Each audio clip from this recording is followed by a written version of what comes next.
Teknologi berkembang semakin pesat dalam menghasilkan nilai bagi pemenuhan kebutuhan, kelangsungan, dan peningkatan mutu kehidupan manusia.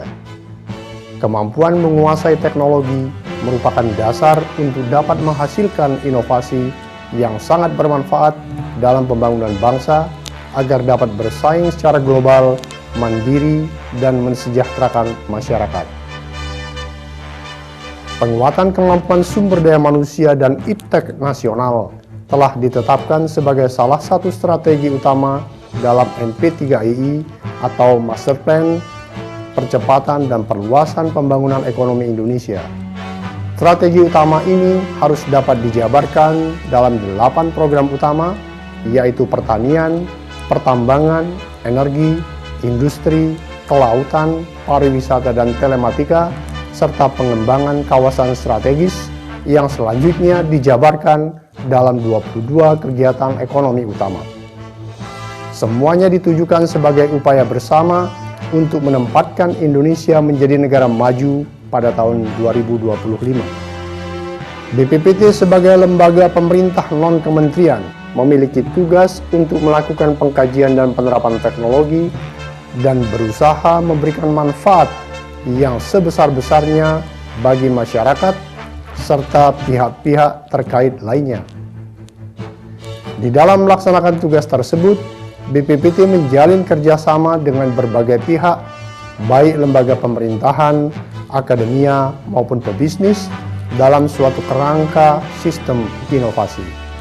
Teknologi dan inovasi merupakan kunci bagi daya saing dan kemandirian bangsa. Untuk meraih itulah, BPPT mendedikasikan semua pikiran, tenaga, dan karyanya. Badan Pengkajian dan Penerapan Teknologi atau BPPT dibentuk melalui Keputusan Presiden Nomor 25 Tahun 1978 dan pertama kali dipimpin oleh Profesor Dr. Ing Baharudin Yusuf Habibie. Keputusan Presiden yang bermula dari gagasan Presiden Soeharto pada tahun 1974 ini kemudian menempatkan BPPT sebagai lembaga pemerintah non-kementerian yang berada di bawah koordinasi Kementerian Riset dan Teknologi dan bertanggung jawab langsung pada Presiden Republik Indonesia. Sesuai Kepres nomor 103 tahun 2001, tugas pokok BPPT adalah untuk melaksanakan tugas pemerintahan di bidang pengkajian dan penerapan teknologi sesuai dengan ketentuan peraturan perundang-undangan yang berlaku. Melalui Kepres yang sama, BPPT dirancang untuk menjalankan fungsi dan kewenangan dalam tugasnya yang seluruhnya turut berkontribusi pada pembangunan nasional saat ini. Sebagai sebuah organisasi, BPPT senantiasa mengarahkan segala daya upaya untuk meraih visi sebagai pusat unggulan teknologi yang mengutamakan kemitraan dan pemanfaatan hasil rekayasa teknologi secara maksimum. Untuk mencapai visi ini, BPPT mencanangkan 3 misi utama, yaitu memacu perekayasaan teknologi untuk meningkatkan daya saing industri, memacu perekayasaan teknologi untuk meningkatkan pelayanan publik instansi pemerintah, dan memacu perekayasaan teknologi untuk kemandirian bangsa. Peningkatan daya saing dan penguatan kohesi sosial semakin ditentukan oleh sistem inovasi. BPPT telah melakukan penumbuh kembangan perusahaan pemula inovatif berbasis teknologi atau PPBT melalui inkubasi terhadap 8 produk inovatif berbasis teknologi yang telah mendapatkan mitra pasangan usaha. Pengembangan 6 inkubator daerah dilakukan di Palembang, Tegal, Pekalongan, Semarang, Cimahi, dan Banyumas. BPPT juga meluncurkan program Technopreneurship melalui Technopreneur Camp dan penerapan kurikulum Technopreneurship di perguruan tinggi.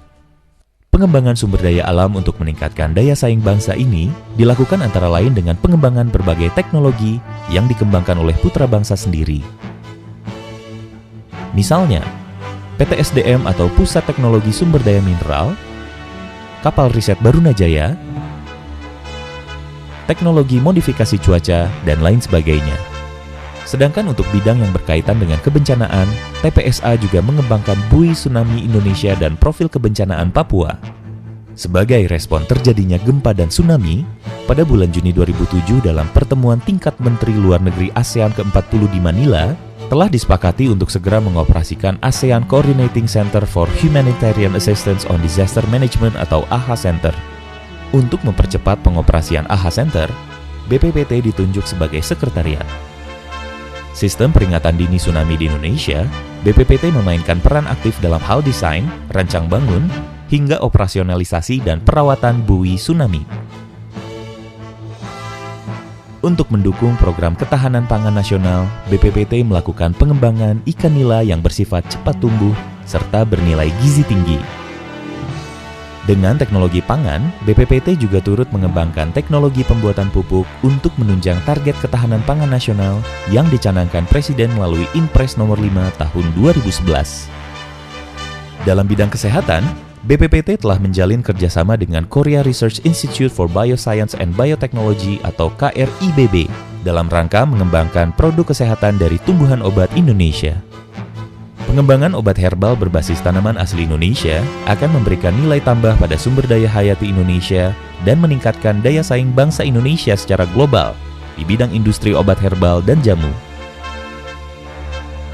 Di bidang teknologi informasi dan telekomunikasi, BPPT sebagai lembaga pengkaji teknologi, solusi teknologi serta intermediasi dengan Komisi Pemilihan Umum atau KPU, telah merancang sistem penyelenggaraan pemilu yang inovatif, transparan, efisien, dan akuntabel melalui e-voting.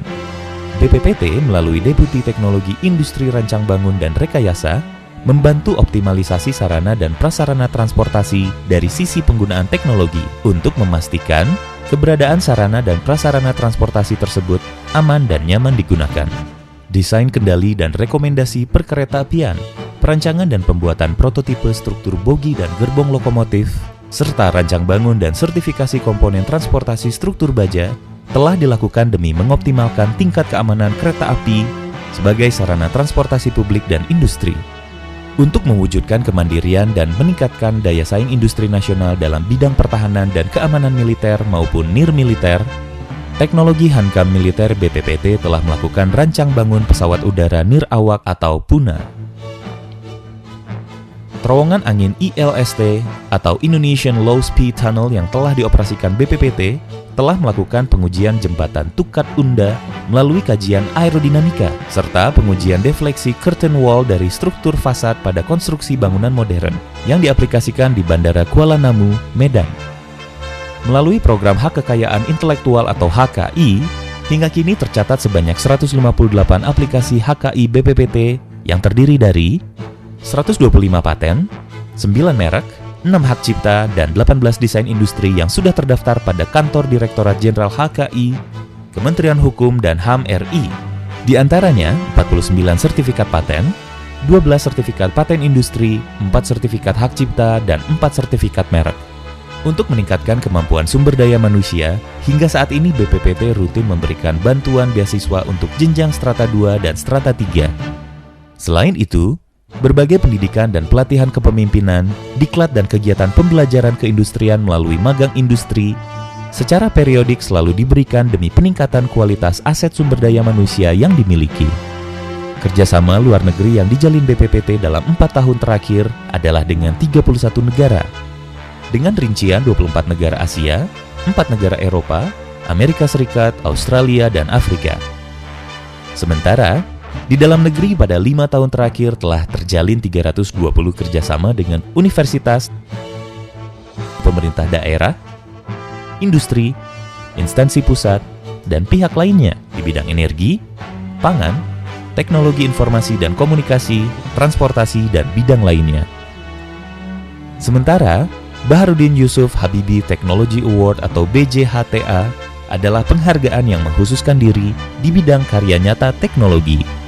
Persaingan global menuntut penguasaan teknologi dan inovasi bangsa untuk mengoptimalkan kekuatan dan kelebihannya. 5 peran BPPT dengan 10 pelayanan teknologinya ditujukan agar dapat memberikan nilai lebih kepada seluruh stakeholder atau pemangku kepentingan, baik dalam peningkatan daya saing, kemandirian, maupun penguasaan teknologi terkini yang pada akhirnya akan meningkatkan kesejahteraan rakyat Indonesia. Pengkajian dan penerapan teknologi dengan tujuan meningkatkan kemandirian, daya saing bangsa, dan kesejahteraan masyarakat Indonesia senantiasa kami laksanakan dengan menjunjung tinggi etika sesuai dengan dasar negara Pancasila dan Undang-Undang Dasar 1945. Kami yakin bahwa landasan kerja ini akan dapat terus memotivasi kami dalam memberikan karya teknologi terbaik bagi rakyat Indonesia. BPPT World Class Technology Provider